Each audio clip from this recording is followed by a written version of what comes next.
Hey, everyone, and welcome back to the PetaPixel podcast. I'm back this week. You guys had a really good time with Richard last week, right? That was a good podcast. We did. We're happy you're back, though, Jaron. Why? Yes. Everyone seems to like it when I'm not here, so maybe I should just take off. They will be delighted to hear the return of your voice. Just watch. The reaction in internet land is going to be huge. This week we have a few stories we want to talk about. The ZV-E1 is getting 4K 120 recording. NatGeo has laid off the last of its staff writers. They will still be, writing stories, but they're all contract now. Metalenses, we'll explain what those are. Those are coming. And that photographer who's that baseball went through his lens, it seems like he's going to get back on his feet, which is really nice. The photography community really came back for him. But the main story today that I want to talk about is if you aren't noticed as a photographer your whole career, you take pictures or whatever, nobody pays any attention to you. Does that bother you? Does that matter? Should it matter?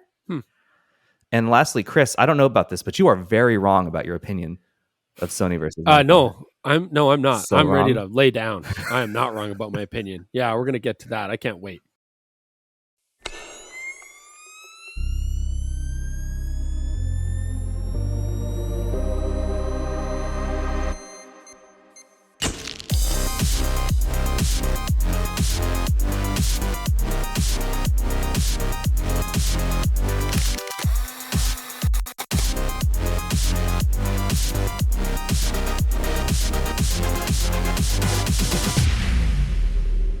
This week's episode is once again sponsored by OM System, makers of the lightweight, portable, and rugged OM1 and OM5 cameras, both of which produce incredible image quality while also delivering leading-edge conceptual photography tools.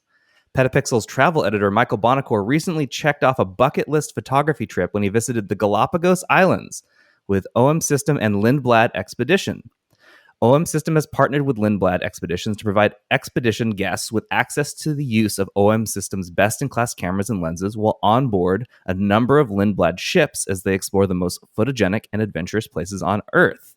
Michael spent over a week in the Galapagos Islands on board the National Geographic Endeavour II, capturing the unique wildlife and stunning landscapes that the region is famous for.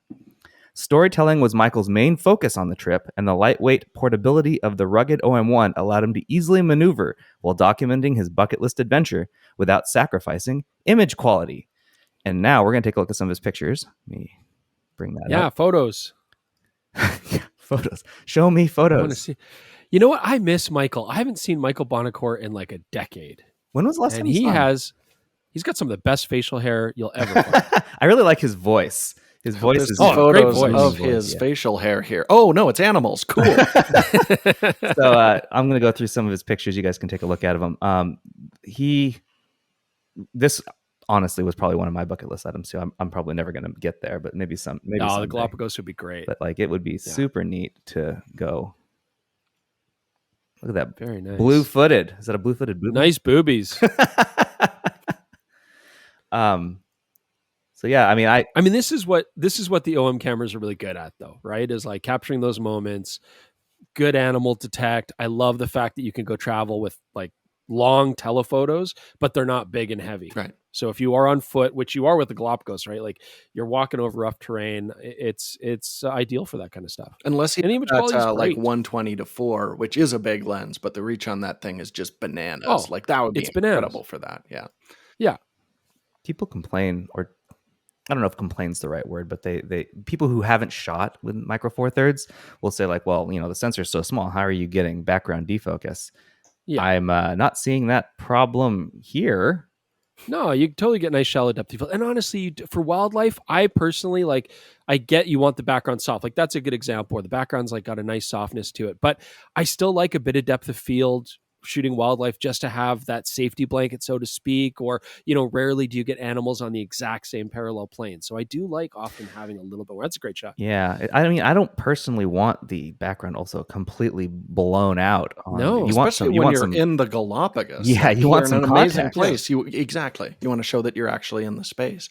Yeah. Man, Chris, remember when we had to ship back the 300 f4? That was a dark day. Sad day. Yeah. A dark day. Yeah.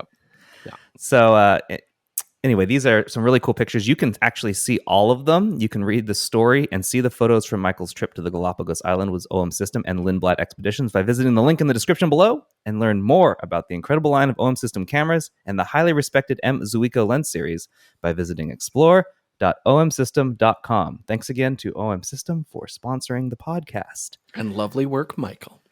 Yes, good job, Michael. He's got facial hair like an 80s action star, but in a good way, right? Like, the lead always had like that rough black, like close shaved beard, and like the women just loved it in the movies, even though it was probably really scratchy on the face, really uncomfortable. But anyways, Michael Bonacore is an 80s action hero in my heart. What if he changed his hairstyle like 8 years ago and he's like, I deeply regret that phase. I haven't seen him in like a decade. He looks exactly the same. Perfect. Saw Good to him hear. like 2 weeks ago. His hair is probably still jet black as always. That lucky guy. We're gonna have to get him on the podcast now. We sure talked about should. those Olympus cameras. Our lead story today, Michael Bonacore is handsome. Before we get into the news stories, I wanted to ask you guys. So I was out last week. Why don't you? What have you guys been doing? I need to fill me in. What's going on in your lives? Oh, bro. Well, I mean, you have a lovely day tomorrow, all you Americans. But we didn't have an Independence Day, did we, Jordan? Because we're polite. But our Canada Day was July 1st, and I went down to Fort Calgary and saw Deer Rouge. You're going to see a lot of photos in our upcoming videos. And we had a great time. It was hot. We waited in line an hour and a half for ice cream, but we finally got there. Was that worth it? No, but when you have a kid, you have no choice. That's the way it's going to be. It's that or Screaming Child. It's a toss up. And what else? I've been playing some Fallout 4. I've been getting back into that. And you know why? I don't know if anybody else here has this problem, but when you go on Steam, I go on Steam and I'm like, I have Fallout New Vegas. I swear I had Fallout 4. I played it before. I want to replay it. It's not in my library. You can go to Humble Games. Do I have it in that account? I go to EA Games. Do I have it there? Like, I have to go through all these websites. Like, where did I buy this damn game? Did I buy it on disc? I don't know. I can't find it. Does anybody else have that problem? It was insane. So I ended up having to buy it again, which is Steam's claim to fame. They know exactly what they're doing. They profit off confused people like Chris Nichols. It's a good business model. And also, like when they do their Steam summer sale or whatever, you'll buy 20 games you have like no intention of playing, but they're so cheap you just buy them anyway. Oh yeah, no, my library's full of stuff I'll never play. Like, I don't know, just ridiculous stuff. Yeah, ridiculous stuff. So many in my library. Anyways, that was my week. How about you, Jordan? Oh man, I had a weekend for Canada Day. We went down to the lovely town of Lethbridge, which has like a beautiful outdoor pool. So we took the kids there. We went to the world's highest suspension train bridge. I guess it's not a suspension bridge, but it's like, the world's highest train tracks. There's a park right underneath it. Great place. So I took some photos there. Just had like a nice weekend with the kids. We hit up 3 water parks. Yes, water parks. Which was a shame because you can't take pictures at any of them. So there's little documentation of my amazing weekend. But it was great. And I want to add, did you go to the Japanese garden? I didn't. It was too windy, unfortunately. So we tried to stay inside. Wow. Yeah, I know. Cowards, you let the wind stop you from teaching your children an important cultural experience. Yeah, I know. It's 50% of me. There's a real Japanese garden theme on this show, I've noticed. I have to say, just for people that may not be familiar, Lethbridge has a Japanese garden. It's all with like native plants from Alberta. And you'd think, oh, that's going to suck, right? Like I want maple trees and I want it's beautiful. It's actually stunningly beautiful. Yeah, if you're in Lethbridge, you should visit. They did a great job. Yeah, we need to shoot another episode over there. One of my favorite episodes we ever did was and Jordan should have taken his family to see it. Yeah. I should have, definitely. I'm going to add one more, what I didn't do this week. I'm going to do this as a weekly segment. I did not watch The Killing Fields this week, Chris. You're the worst person. It's just like everything I tell you that would enrich your life. You're like, nah, water park. So Chris has been telling me for about 6 months to watch this. And every night I'm like, should we finally sit down and watch this? And then it's just like, I don't know if I want to watch like genocide movie tonight because but it's genocide with a happy ending. Well, right? I'll join you here on this one, Jordan. About what was it? 2 months, maybe 3 months ago, Chris told me to read The Road. Oh man, rough. It's a short book. You could do it in an afternoon. I decided that I haven't been in the mood to be depressed. So I haven't done that yet. I'm currently reading American Gods. By Neil or yeah, Pet. What is it? Neil Gaiman. Neil Gaiman. Yeah, you got it. Okay, yeah. Sorry, my brain just like froze there. I went down as I was not here yesterday or last week with you guys. I went down to California to see my parents, and I was down there for about a week. And I spent since they're older, I don't feel like they're getting the nutrition that they need to because they don't cook or they're just too tired or they just can't do it. So I spent all of Saturday from about 8 a.m. until well past dinner time because I cooked them dinner and then I kept going. Making enough food of nutritional value to last a couple of weeks if they were to eat every single day what I made. So I hope What a good son. I hope my mother can gain some weight. She weighs like 86 pounds. So and I wish I was exaggerating, but she is very small. It's supposed to be your mom telling you to eat. Like, you need to eat. You need to eat. You know? Yeah, it's a very, very Asian mother, like stuffing food down your throat. Yeah. Oh man, it's an Asian mom thing. Like, friends would come over, there'd be like 8 plates of food out. It's like, oh, eat. You gotta eat, and then like half of it goes in the garbage. All right, well, let's get on with the topics for the week. Let's get started with some news. I want to get Jordan's thoughts on the ZV-E1 getting 4K 120p recording. Yeah, I mean, I threw out a hypothesis back on my previous channel. It was really weird that this camera launched without 4K 120 because it's based on the same sensor as the A7S III, the FX3, both of which at launch offered 4K 120. And I have a theory for this. I think there's a lot of people don't want to hear that there's a crop factor. So I think by keeping 4K 120, which this sensor does need to crop in order to actually capture that much information, by not having it at launch, they could say 4K recording in all frame rates with no crop. Which is going to look really nice, on a vlogging camera. Month and a half. Yeah, but then everybody's like, well, this sensor can do 4K 120, so now they get to have it both ways. Now you get 4K 120p with a crop in that camera. But at the initial launch, they could say, look, every frame rate, no crop in it. So I think it's great to have it. It is very useful. I'm a little concerned. I kind of want to retest the camera now with this capability because we have been having some thermal issues with the ZV-E1. I actually used that for the first 4 podcasts, and every single time, like an hour and 10 minutes in, it would blank out on us. Last week, I even strapped an ice pack to it to try and keep that from happening. Didn't make a difference. But it was barely touching the camera. I find fault with your ice pack implementation, Jordan. I waved my hand over the camera at the end of the podcast, and the area around it was quite cool. So we should have been good. Apparently not. Let's keep. I mean, what's your solution, Chris? I don't want to take away from the overheating. I mean, yes, but 4K 120 at the same time isn't something that you're going to like run for long periods of time. Totally right? true. It's going to be a snippet here, no, snippet there. But you doing it, that it's not like when you stop recording the camera suddenly cool. It's like no, you're right. It thermally like it ramps. So you do that a couple times and then you try and record normal after that, and you might run into some issues. I'm actually curious because there was several readers, I guess viewers, because it's YouTube, noted that you didn't bring up overheating during the comparison that you did. So I'm curious, did that just not come up during regular filming, but as soon as you tried to use it as a webcam, that's when you really noticed it? That's exactly it. So we did do controlled overheating tests where it did a good job, recording 4K 60 over an hour. And generally, I consider it like if you can record for over an hour without an overheat warning, I consider that like good for most purposes.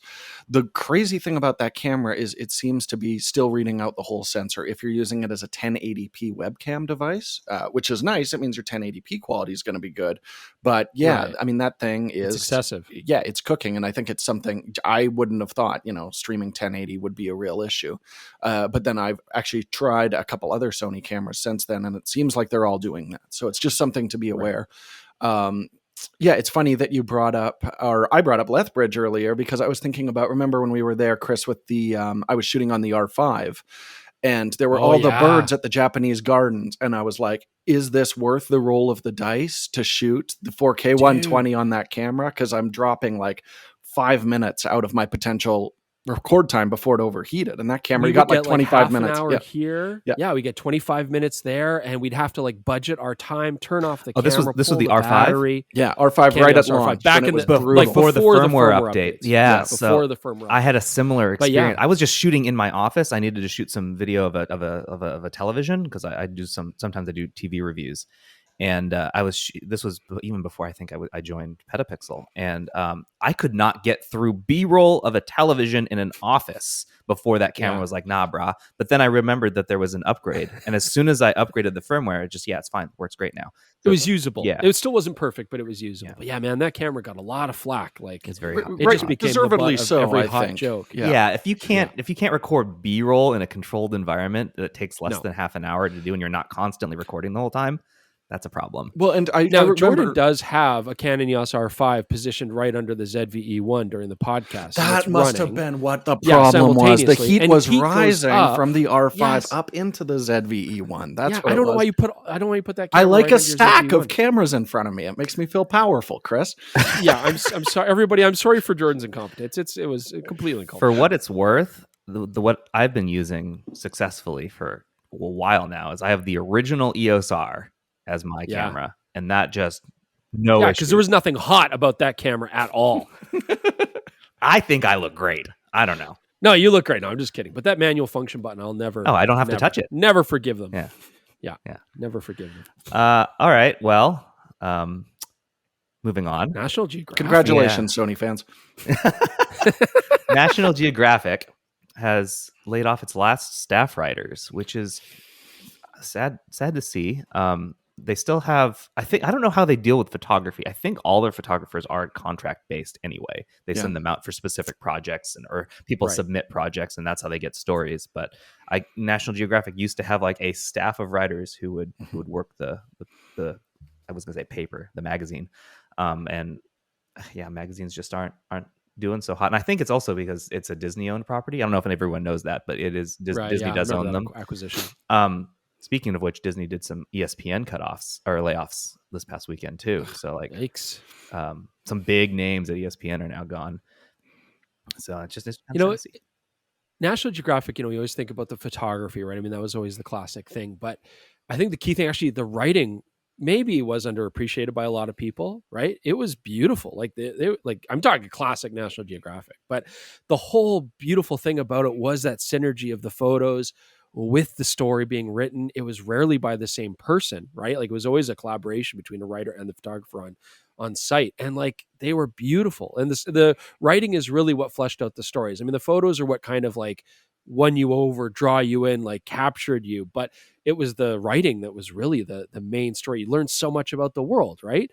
And Wikipedia just doesn't have the same cachet, right? You get one or two photos at the start, Yeah, I miss that. There's got to be a middle ground between National Geographic and Wikipedia.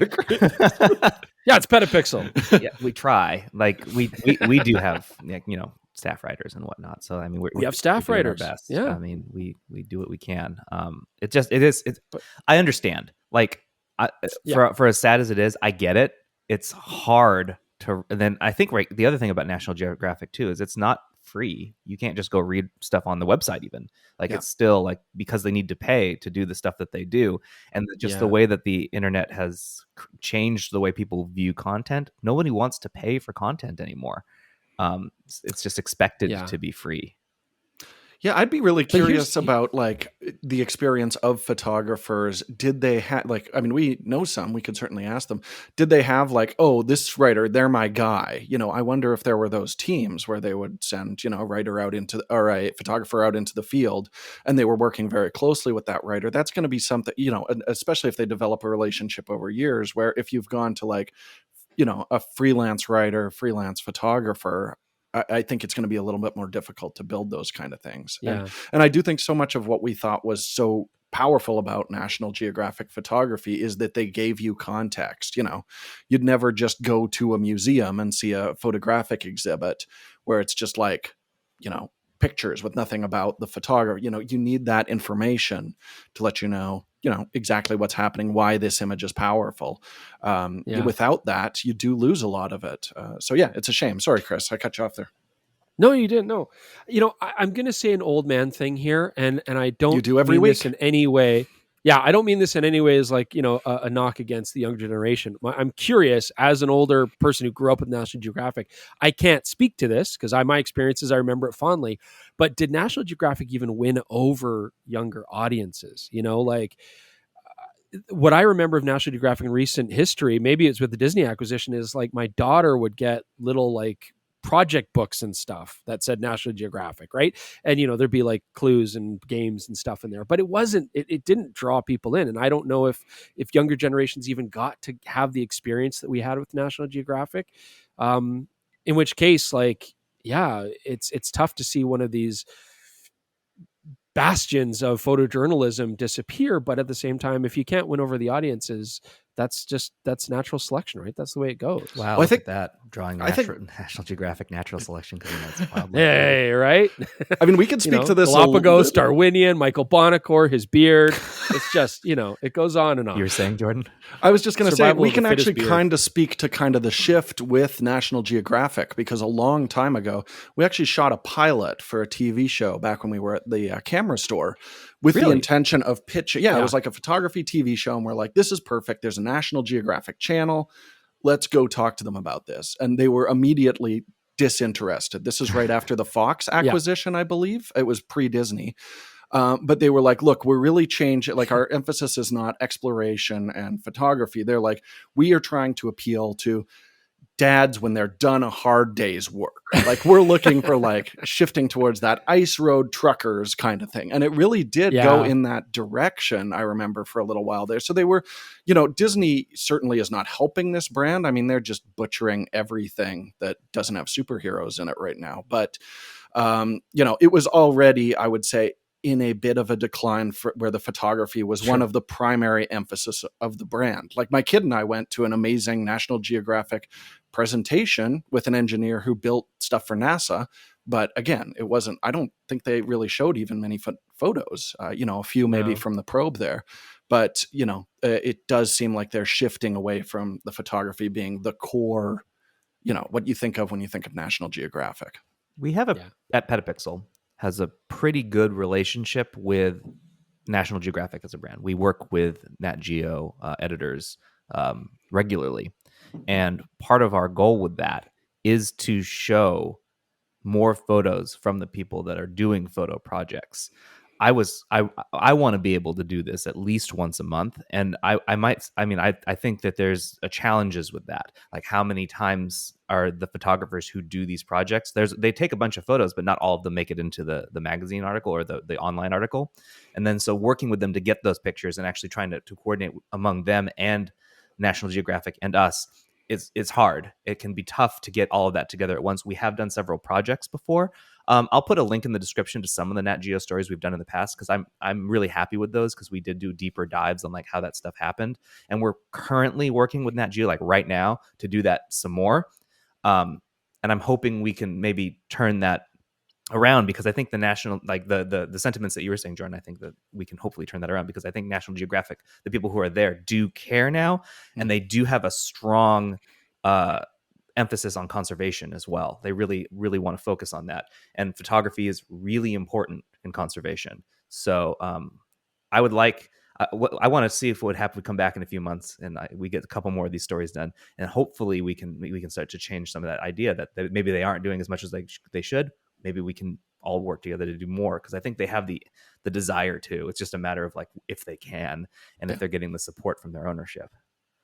Yeah, that's really cool. Let's get some Joel Sartor articles on there. He rules. Love his wildlife stuff. See what I can do. All right. Moving on. So, do you guys know what a Metalens is? I have no idea. I assume it's a Facebook lens. I got a link from you yesterday and I read it. So I saw rainbow patterns. It was really pretty. Yeah, the pictures They're are very pretty. cool. So I'll describe a meta lens to you as best that I can.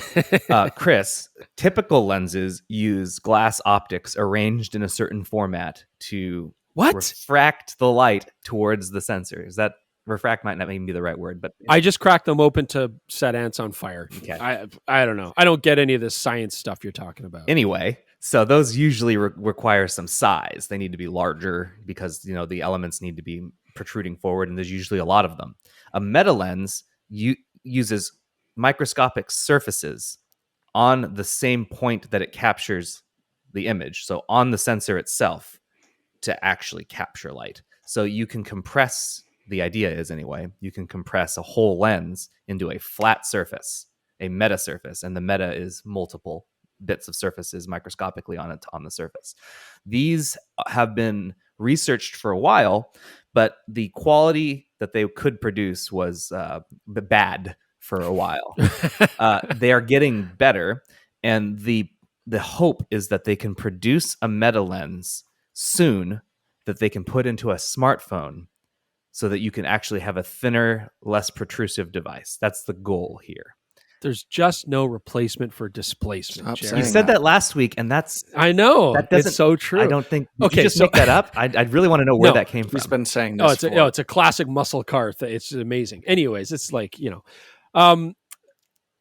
sensors have micro lenses already in front of the photodiodes, really just to channel light down to the diode, right? So is this essentially just kind of putting a miniature, more advanced formula optic in front of every single photodiode?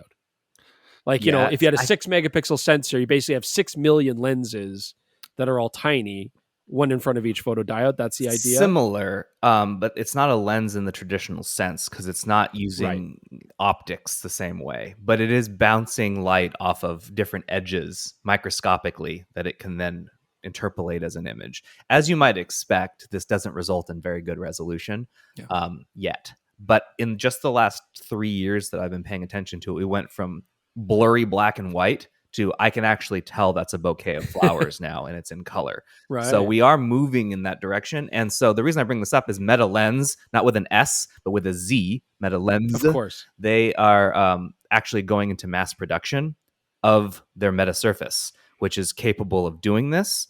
So that tells me that they've gotten it to a point that it is saleable. I think we're going to see meta lenses used for things like similar to like LiDAR, where it's not everywhere that photographers use it, but it's like in cars where they need to be able to tell where stuff is, spatial awareness, that sort of thing. Yeah. Vacuum cleaners, the one like as they move around, they can tell their spaces. I think we'll see it there.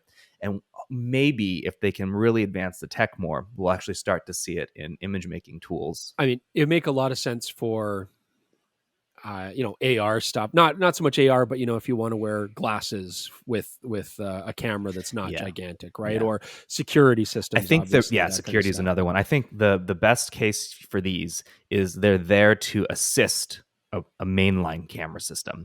They're going to gather the more data around it so you can put more cameras into one camera sized system than we have now. So that's cool. Yeah. There you go. Technology. I think the timing is really interesting on it. Like I immediately thought of the Apple Vision system when they mentioned this, because I could see just covering the inside of it with low resolution sensors, because they're doing that thing where it's projecting a simulation of your face for other people to see, stuff like that. I could see this making a lot of sense. But yeah, I did find it funny when I looked at your article, Jaron, and it was like, as we reported previously, and it took you to an article from February 2021 that said later this year, we're going to see this rolling out into consumer products.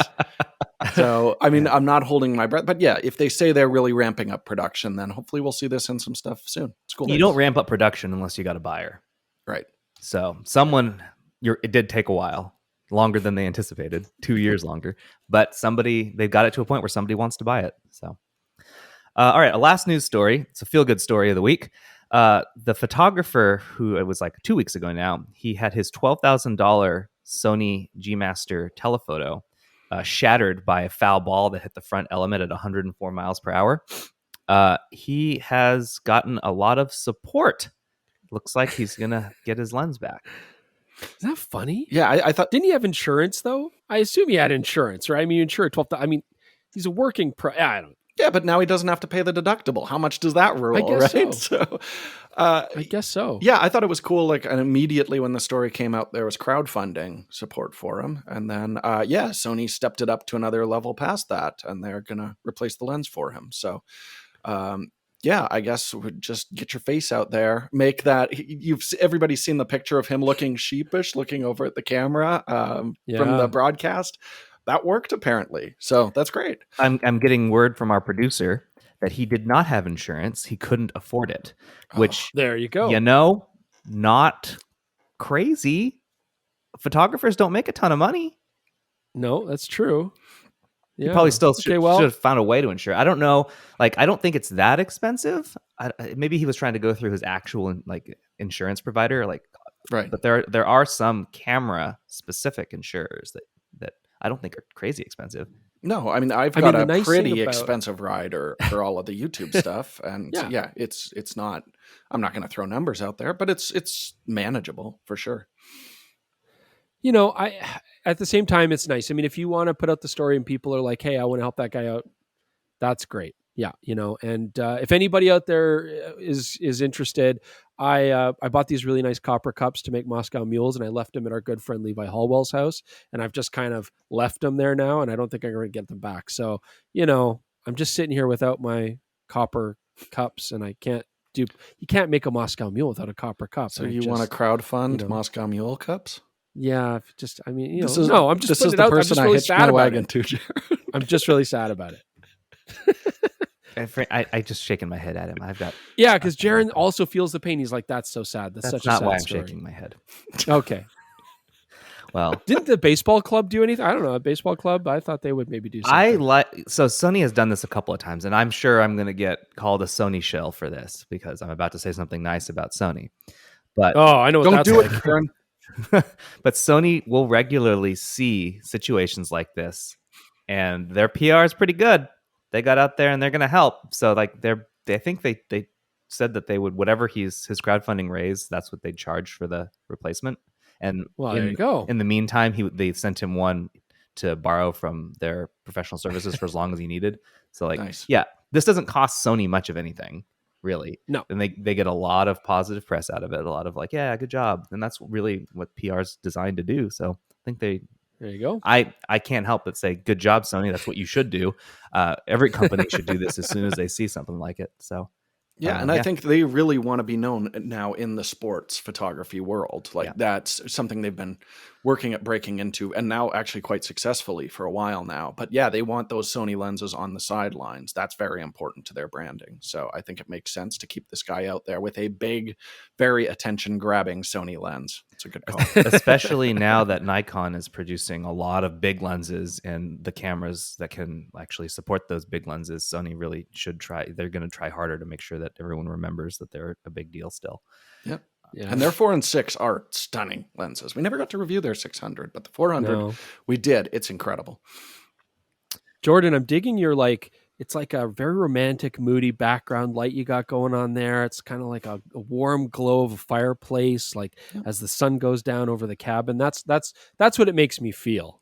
And hopefully I've painted a picture for the people that are just listening. Yeah, you definitely watch us on YouTube so you can enjoy my glowy background. My guess here is the reason he brought up your background is he's fishing. He wants me to ask him. What did you bring onto the show this time, Chris? I'm fishing? What are you talking about? Because I'm a fisherman, or because I have this fishing reel back here on the this is the Sage Trout Spey, by the way. Listen to that sound. Ingoing, outgoing. Okay, even I could admit beautiful. That Great. nice. Anyways, it's beautiful. Yeah. But no, this is my sister's Smith Corona Corsair 700 typewriter. I don't even think she remembers that I have it. And I like the teal. Going with the teal theme today. And if anybody has had the experience of being in a classroom learning how to type on one of these, hell. Can you punch the keys? Yeah. Oh, yeah. I can't hear him very well. That's a shame. It's become our de facto Loca test. It's really good with the keys here, the white and the black. But do you want to just move your mic over, Chris, and ASMR this a little bit? Keys. Oh, you want some of that? Wait, or do you want me to do the fishing reel? You already did the fishing reel. We could hear that one. Yeah, that was fine. Oh, I jammed it up. This is the high quality content you all came here for. Listening to Chris punch the keys. Okay, if anyone in the comments can tell me what movie that is specifically a reference to, I'd be look at that. I'd be impressed if Jordan knew this one. Punch the keys. If anyone knows, I want to hear it in the comments. I'll revisit next week. I'm drawing a blank, so I'm looking forward to seeing the responses. I can get mad at myself. The next one, the second clue is another line is, "Oh, you've dog-eared one of them. Have some respect for the author." Oh, damn. Oh, that does ring a bell. Yeah. All right. That does ring a All bell. right, I'm going to but, be mad our at brains don't myself work here. anymore. Moving on. The main story today is we're going to discuss what you're doing with your art that you're shooting as a photographer. Because we talk a lot about tech and how things can perform. But in the end, really all we're doing is taking pictures to enjoy. Now, a lot of photographers are perfectly happy enjoying the photos among their small group and even among themselves. But would you continue to make photos, to create images, if you knew pretty much no one would appreciate your work either during your lifetime or ever?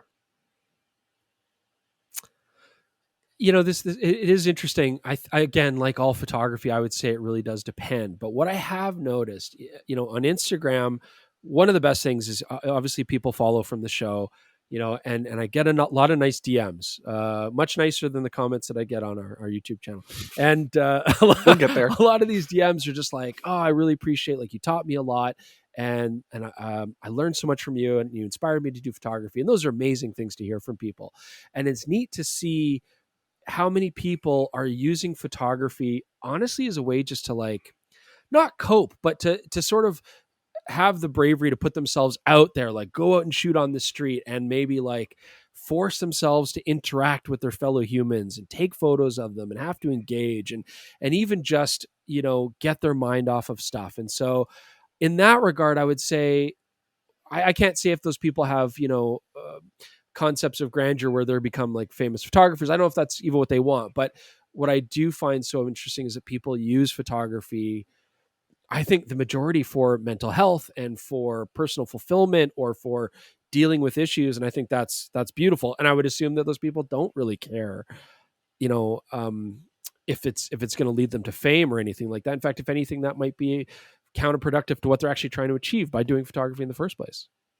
So the reason this all came up is last week we published a story where a photographer who is quite good, like his photos are very good, he also made a decision to reject most social media platforms because, I can understand that social media can be very toxic, and it's very, you have to play a game and you never know. It's just very hard when you really if you're a photographer and you just want to focus on photography, doing social media feels like another job. It's not, doing the photography. So in that decision, he has become virtually unknown. Nobody knows who this guy is. And he's just very upset about that.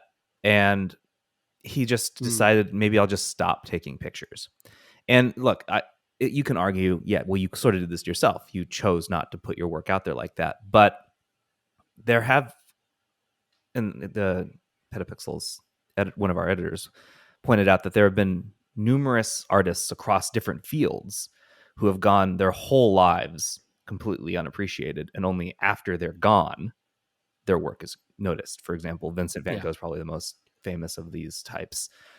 Emily Dickinson, only a handful of her poems were published during her lifetime. It wasn't until after her death that she became regarded as one of America's greatest poets. Franz Schubert, anyone out there who plays piano knows Schubert. He was another one that was relatively unknown. And then Henry Darger, he was an outside artist who worked as a janitor and lived a reclusive life. And then after he died, his artwork was discovered. And so it's just like, these are just a few examples, but there are like a lot of artists who gain significant recognition and acclaim after their deaths. And it kind of highlights the complex nature of artistic appreciation and how the passage of time can reveal hidden talents and artistic brilliance. But on that note, a lot has changed since these people were alive, and the way you get noticed has changed. So it's like, is it even possible for this to happen for a photographer now? Yeah. Yeah, I mean, it really, like, I immediately thought, okay, let's imagine social media doesn't exist here. The way you would get acclaim as a photographer would be to be published in, say, magazines, or to, have a gallery show, something like that takes off. Yeah. And in those cases, I mean, you would pretty much have to, develop popularity with the stuff that you've gotten published in order to get the gallery show, or your peers need to respect you so much that you get that opportunity.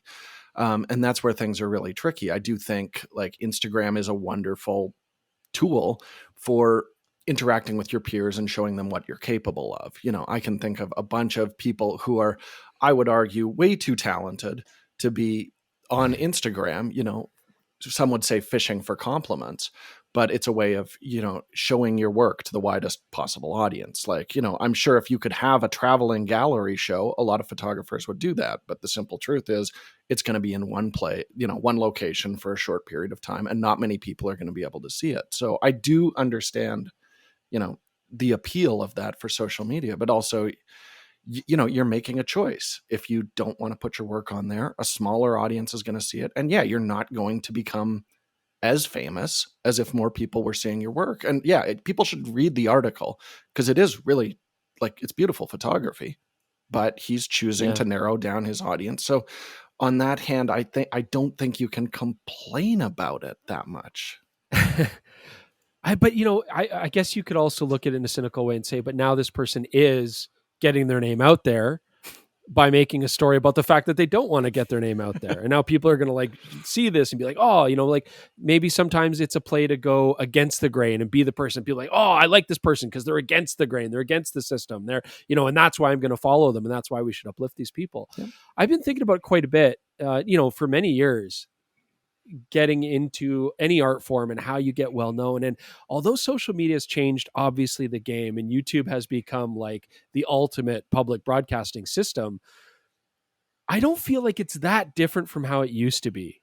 If we go back 30, and like Jordan said, you'd get into magazines. Yeah, you'd have to do the circuit. You'd have to send your photos out in big manila envelopes to editors and be like, hopefully you like my stuff. And you got to get good stories, start to build up accolades and then do book tours and things. But I still feel like it's the same way. There was a lot of artists for so long. And you mentioned, Jaron, a lot of artists that are way before social media, right? And I'm sure it was the same back then. It was about who you knew. It was about a different type of social media. Yeah. And you had to put your name out there if that's what you wanted to do. And I think a lot of artists were perfectly happy not to, or some of them just got discovered almost at random, by chance, and then they become famous. The movie Pecker. Remember the movie Pecker? Oh, that's a good movie. I was going to say Amadeus. Watch Pecker. Amadeus. No, Pecker. Because Pecker's photographic. It's a photographers will get a kick out of that movie. But yeah, I don't think it's changed that much. I think you still have to decide how willing you are to put yourself out there. And I think nowadays maybe it's easier. Maybe you can do more of it from your home than having to actually physically go out and work the circuit. But you still got to work the circuit, right? I mean, that's how you have to build a body of work. You have to put it out there. You have to meet people. That's always been the standard. You got to meet people, and wherever they are. And in this case, wherever they are, they're online. Yeah, maybe now it's DMing somebody instead of physically meeting them. Yeah. But you have to make those connections if you want to move forward. And I don't think that's changed very much. So let me ask. But again, the key thing is, do you want to do that? Do you really want to be famous? Yeah, well, this particular person seems like they do. They want people to notice them. So then let me ask you, I'll start with Jordan. Jordan, if you worked at being a filmmaker or a photographer for your entire life and you never once received a single piece of acclaim and you don't know how it will result after your death, is that okay? Would you keep working knowing that fact? Yeah, I mean, I thought about this quite a bit when you initially kind of pitched this topic to me, and I looked around my house, and, I love doing landscape photography and things like that. There is not a single one of my photos on the walls anywhere in the house that is not about my family. There's a few portraits I'm very proud of that I've, taken about family members and stuff like that. But then why do I keep doing it? I mean, sure, I do throw some of those up on Instagram. But it's like Chris said, it's almost like a form of mental health. I get real satisfaction from going out and capturing something that I'm like, this is good, and, photography isn't something that came to me naturally. I was far more interested in video production when I was younger and stuff. So yeah, there is a real development that I'm proud of. My photography has gotten a lot better over the years, but you specifically mentioned filmmaking, and that's a different thing because probably like the short films that I've been the DP on for Levi Hallwell is something that I'm extremely proud of, that I wanted that to be seen by people. I mean, Chris will say one of my biggest frustrations during the pandemic is when my film, Walked Down to Water, not my film, but the film that I was cinematographer on, was released. And it couldn't do the film festival circuit. So I was trying to like get people online to go check that out. And it did win some awards, which is great. And like I have my one cinematography award is right over my shoulder there. So it's clearly important to me. It's heavily out of focus. So it's either that or a vase, one of the two. Yeah. But then the question of like When You're Dead came up, and like I would love my great grandchildren or something to be able to see those So films. your family alone would be good enough for you? I was really thinking about it, and I truly do think that. I mean, I think I'm working, I do a YouTube show about gear that is not going to have the longest tail on it. But I was thinking, if I had access to like my grandfather's YouTube show where every week he was like, making jokes with his friends, or once a year getting drunk and talking about cameras, I would be like, hell yeah, if I stumbled across that. That would be amazing. So I'm hoping that, all this YouTube stuff that Chris and I are doing does, there is an archive for it in the future. Because what they will feel like they know, especially this podcast too, like people will get a real sense of, just like our audience does now. They'll know our personalities and all that kind of stuff, what we're into. I mean, when I'm dead, I'm not going to care. I'm not going to care at all, right? Like, so if you want people to care, you better do it while you're alive. So do you? If that's what you Chris? want. Do you care? Not really. I mean, it's interesting. We're talking about filmmaking. Like, filmmaking is a different beast because generally you're doing it with other people as well, right? It's rarely like an individual thing. And so I think at the heart of filmmaking, it is storytelling. And by definition, you then want to engage with other people. And photography can absolutely be that, but it doesn't have to be that. Photography can be very much just a lone pursuit, for your own catharsis, or, just as a time killer. I mean, photography could be very different things to a lot of people. And our YouTube is filmmaking. It's storytelling, right? That's why we do it, right? We're trying to engage with people. We're trying to tell stories. We're trying to entertain. Photography, I started photography by loving just taking photos, which I think is a great way to start. Some people start because they work for a school paper, or they start because they're, second to a wedding shooter or whatever. And, it becomes a job. And I've definitely felt photography become very job-like, and I don't like it. And I have to admit, working for Deep Review, that really became that way. It became very job-like and work-like. And I think Jordan can attest, I was like checked out. I was like, I do not care, right? It was really hard. Photos became just something that I outputted. It wasn't really for any personal pleasure. And so it's nice now with PetaPixel, I'm able to just start taking photos that I want to enjoy and that I want to share. So, if you follow my Instagram, you see I wasn't a lot of photography for the last few years it was fishing. It was the things I really did get joy from, right? So family, like to say, or fishing or travel, that kind of stuff. So it's nice to get back into it. It can change, I think, over time. Sometimes you're going to go through phases. I bet if you talk to any working photographer, they all have had these tides, the ebb and flow of where they love it and it's great and they're enjoying it and they're finding fulfilling. And then times are just like, I don't want to touch another camera and I have to. And they drag themselves out of the office or studio. So yeah, it's interesting. I mean, the photography is it's unique among jobs in that it requires you, and it's at least in some capacity, to engage creatively. And if your creative spark is just dead, it can be very difficult to even make good pictures. Going through the motions it doesn't result in anything great. And I actually can speak to that. Because I ran a production company for about 7 years, and lugging gear up and down stairs, telling other people's stories. Because the main way we would make money was by doing doc style talking head videos about products and their products, about how they're excited about it. But I personally didn't really care about any of those projects. Like they cared about it, so I could capture their excitement, but I was not really like engaged. And near the end of it, I was very, very burned out. And I haven't really taken pictures for myself in a very long time. And and God, I'm gonna get just like you sometimes too, Chris. This happens. You get righted for liking a Leica, and I think for me, I actually feel something when I'm holding a Leica, and it makes me want to make pictures. When with these other cameras that I have, like I got an R5 here. This is work. This is making things for something else, like a practical purpose. I don't take this out and take pictures of landscapes, which I also enjoy, Jordan. That's my favorite subject matter. I just don't feel the desire to do it with this. I need a Leica in my hands, and then suddenly I feel it.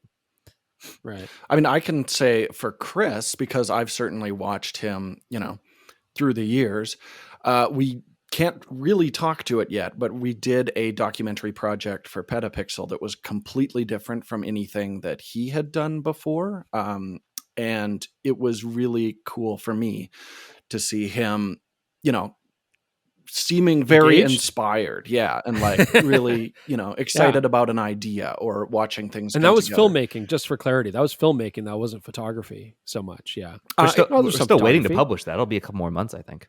Yeah. But you can, it's funny when we first teased that we were coming to PetaPixel, we're like, stay tuned because we're going to drop the hammer of YouTube videos. We're still waiting to drop that hammer, but it is coming. So please stay subscribed. Absolutely. But the other thing too, like Chris, can you speak to, you said it's different with PetaPixel. What is different about your photography since jumping over? A big part of it, I mean, when we shot for the Camera Store TV, obviously, as you review a camera, you need to show photos. You need to like test the camera. Absolutely. But I think there's a balance there. With DP Review, it was very technical. With the Camera Store, it was a bit more fun. It was like, oh, this camera's good at doing this. I'm getting shots that I like from this. Whereas with DP Review, we really had to go through a very stringent testing process, right? And that's just how it is. And I'm not saying that's a bad thing, but it didn't jive with my character as an artist.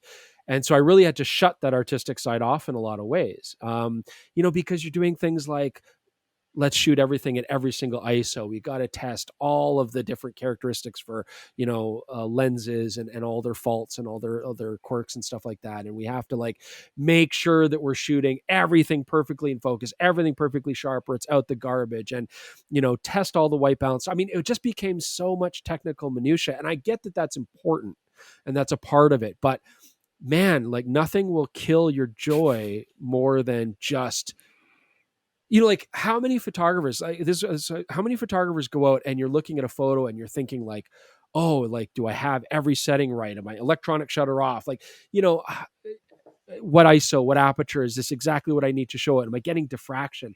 And before that, it was just like, I just want to take a photo and I just want to enjoy that. And there's a happy balance there. So that was very difficult. And then on top of that, the commenters then being like, oh, I would have shot this at, this particular ISO. You obviously screwed up, blah, blah, blah. And I'm like, you're missing like maybe you get a bit more dynamic range, but does that really affect the photo and what I'm trying to say?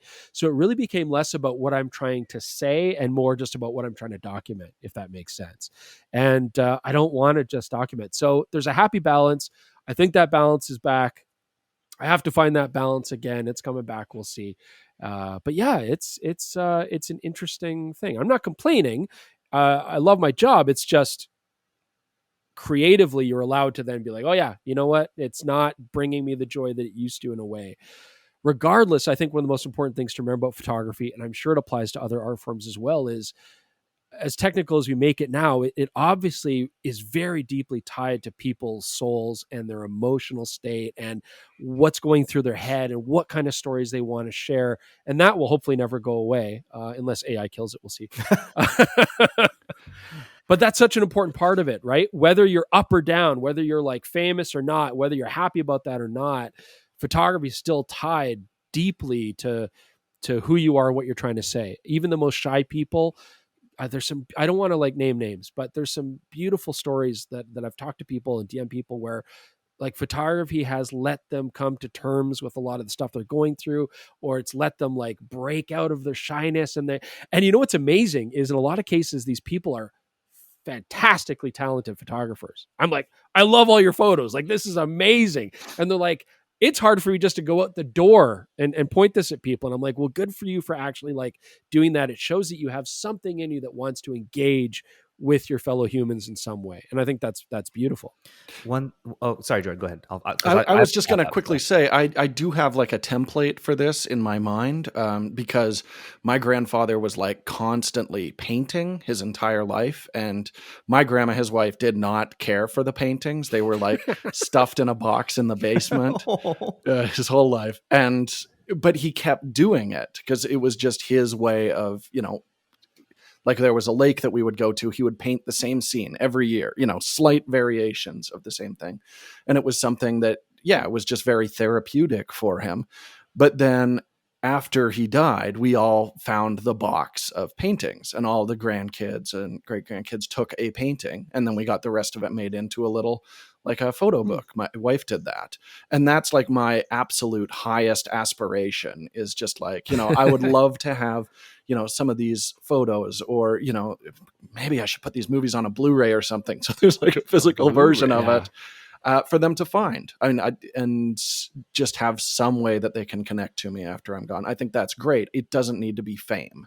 It just, if my kids don't ever look at my photos after I'm dead, I don't care, but they better use my fishing rods. Speaking of art, have you seen this Sage trout spay? Again? It's classic styling, but with a modern drag. Do you think he took some money on the side for an ad sponsor that he's no, not I'm not telling sponsored us by about, Sage Jaron? in any way, shape, Because if or so, form, Chris, I want to be cut in. Oh yeah.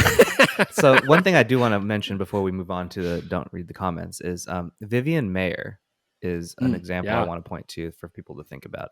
She shot well over 150,000 photos over 40 plus years working as a nanny. And that was at a time where shooting that many pictures was not cheap. Like this was something she did because she wanted to. And she became famous because it was clear, I think, in her pictures that she cared about what she was doing.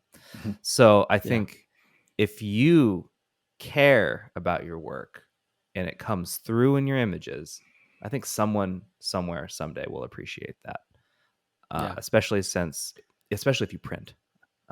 Printing is, I think it goes understated how important that is, especially in the day of like social media where everything's just put it online and then you dump it in a folder on your hard drive and walk away. I do think it's important that people print. And we are not currently sponsored by a print partner. So I really can just say this as like, that's how I actually feel.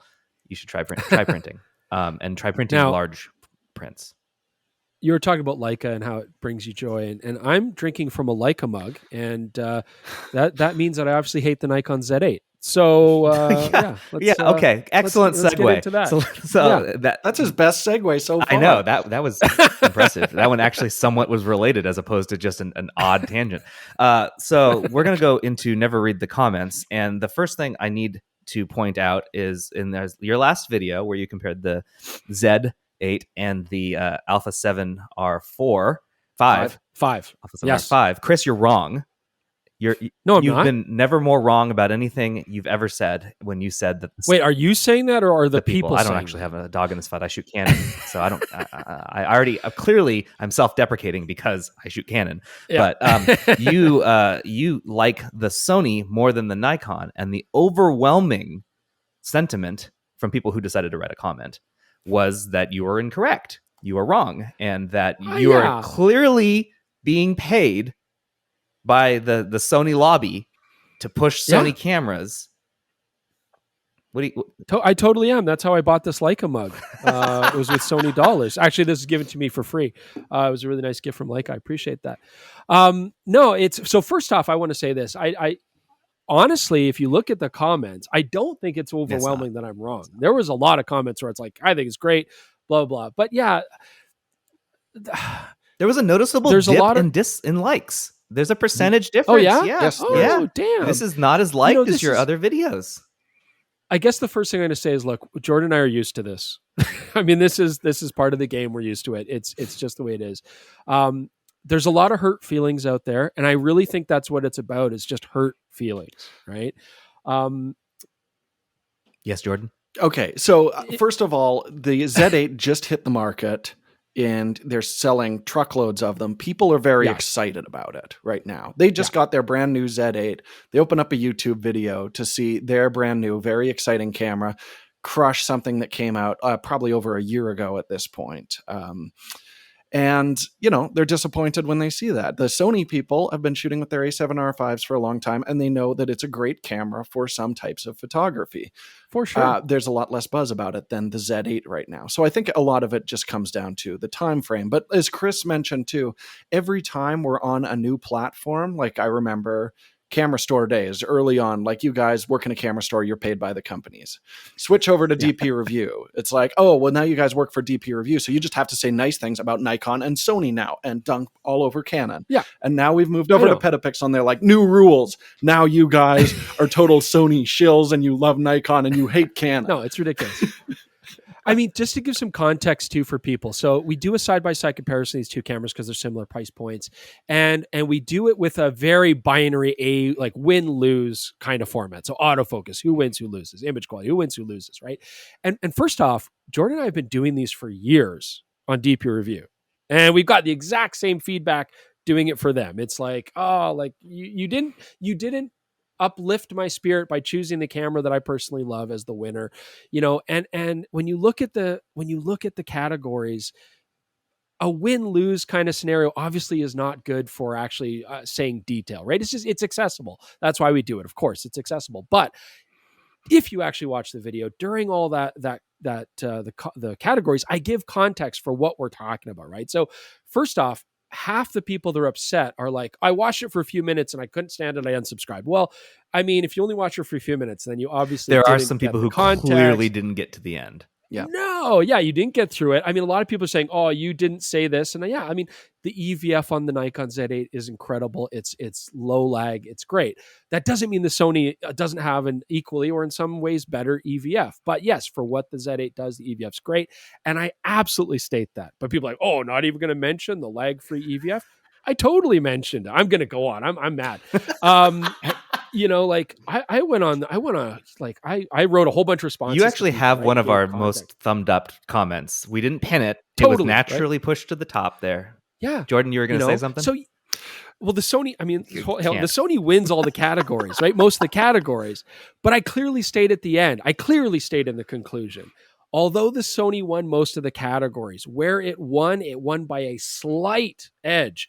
And where the Nikon Z8 won, it won by a huge margin. And on top of that, I said, the Z8 is the versatile choice. It's the one that can do everything. It's the one that can handle like, I just don't. I would prefer people to, rather than listen to you say the exact same thing again, they go back and actually finish the video before you complain about Chris's opinion. Jordan, what were you going to say? Jordan, calm me down. What are you about to say? I was just going to say, the other thing you're forgetting, Chris, is this video got thrown up on Nikon Rumors and Sony Alpha Rumors with the Victor. And a lot of people did not watch that video before just immediately jumping onto the YouTube. Well, they just saw the headline on those websites and jumped over there, which is, again, something that we're absolutely used to. But I mean, we should point out, like, you're not just trying to stir controversy. You love the A7R5. Like, I don't love that camera as much as you do. We had a straight up debate bordering on argument about what should win handling at that point, because I do truly believe the Nikon is a better handling camera, but this is your take. And I think it's important to say, like, that's where we wound up, is like, look, this is what Chris thinks. Chris is the host of the show. He's giving his perspective, and you would prefer to pick up a Sony A7R5. It would feel better in your hand, which is madness. But you're giving the viewers that perspective. So on this, before Chris devolves into another deep rabbit hole where he's so upset that people didn't watch his video, there are 4 comments that I want to go over here from various people that I want you to reference. I'm going to go with the most negative one first. From Cosmological BG, sad. Trump, sad that prevalent photography channels will never bring attention to the anti-consumer practices. Guess you guys care more about sponsorship than photography for all. And the reason I wanted to bring this up is because I have no idea what he's talking about. He's talking about firmware. Is that what you think it is? That's the anti-consumer practice? Yeah. I believe that is. Yeah, that's a big thing, which I agree with. I actually just recorded a little bit about Sony's firmware policy. I do think is something that is a real like, I would say every manufacturer has an Achilles heel right now. Canon has their RF mount not being open. Sony's is that their firmware policy makes no sense. But I don't think you can discount an entire camera product because of an annoying thing like that. I mean, Could we have highlighted it? I mean, sure, maybe in the conclusion or something, but firmware is not going to be a category. Yeah, that was actually another comment by Shang Hsian Yang. Oh, man, I'm Chinese and I butchered that. Something worth mentioning is that the Nikon constantly updates their cameras with firmware and adds new features where Sony ignores even its flagship Alpha 1. So yeah, I agree. We agree. I think it's dumb and bad, and they should fair. fix it. Okay. Yeah, but every company has gone through phases where they do a really good job with firmware and then they kind of let it go too, right? I mean, it's we talked about that with Fujifilm way back. Like it's a company. They make decisions. They make choices on what they think is the best way to go forward. But as Jordan said, I don't think it's to discount the entire brand. One that is, I guess, nicer. It's just a statement from Abdon Firathon. God, where do they come up with these names? These are all just very complicated. For hybrid shooters, it's hard to beat the Z8 in this price category. Correct. Oh, 100%. Okay. Yeah, it's my favorite video camera in that price point. I know you said it, Chris. Exactly I know you said it. I know. Okay.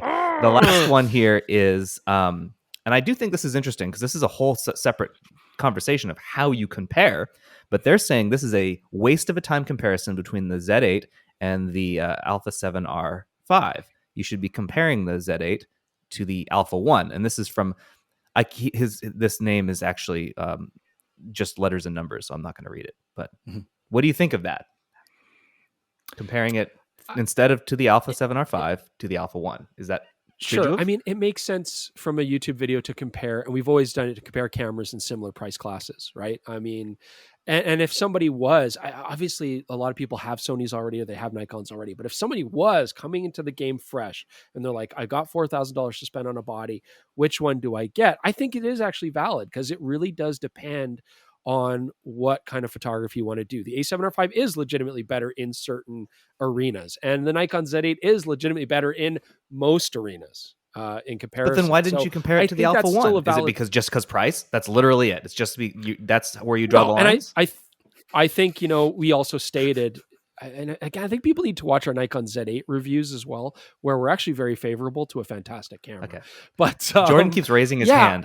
Jordan, go ahead. I'll let Jordan talk. But I mean, we could absolutely do a hybrid talk. Go for it, Jordan. Okay, a couple points.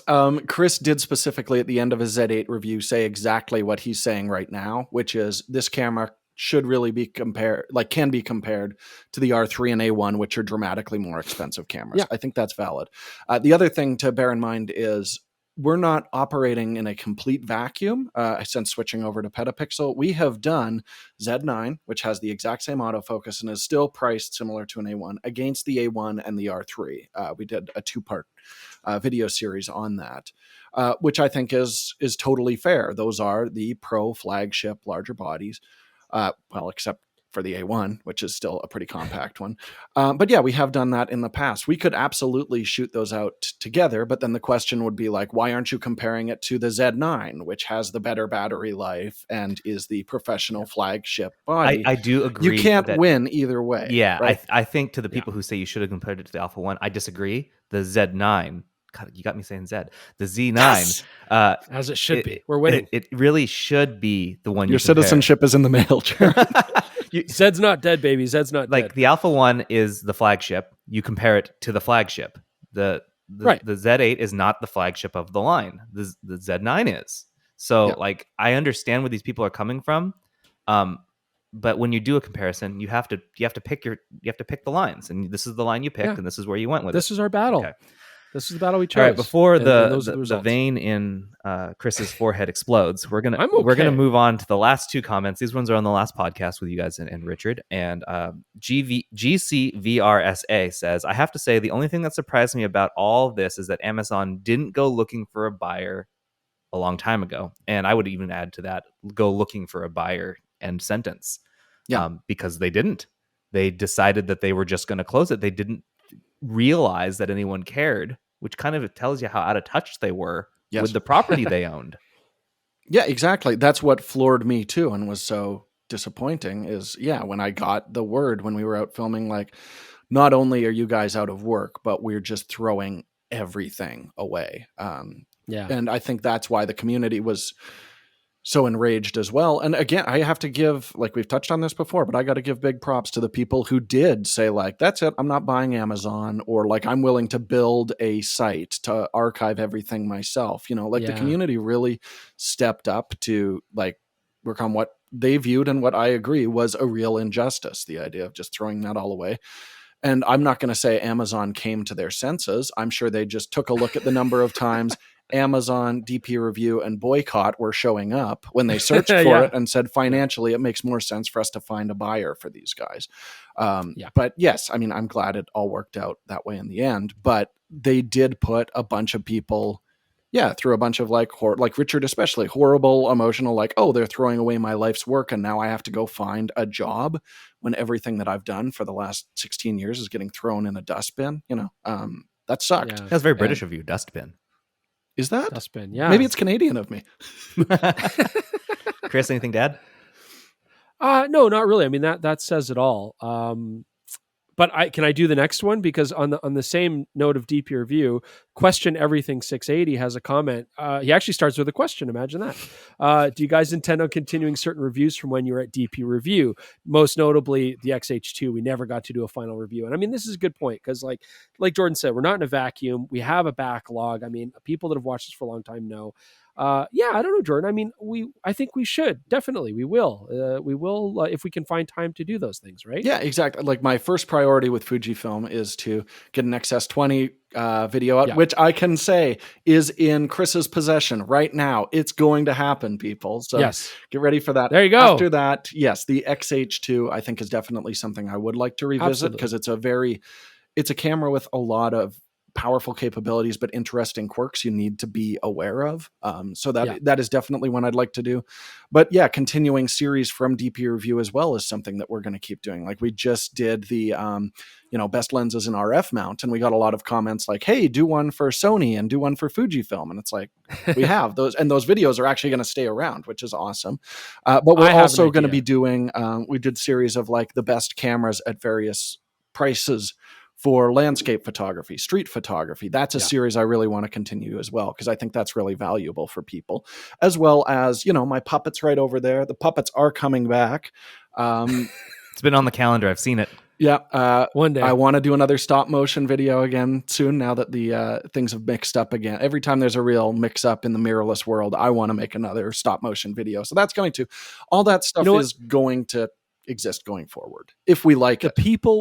The people want battles and comparisons, obviously, between cameras with wildly different intentions, different prices. So let's just do Fujifilm X-H2 versus Nikon Z8. Done. Perfect. Great. 2 birds, 1 stone. This comparison makes no sense whatsoever. Let's do it. All right. Well, guys, it's been lovely talking to you again. I'd like to thank our podcast sponsor, OM System, one more time. Thank you so much for making this podcast possible.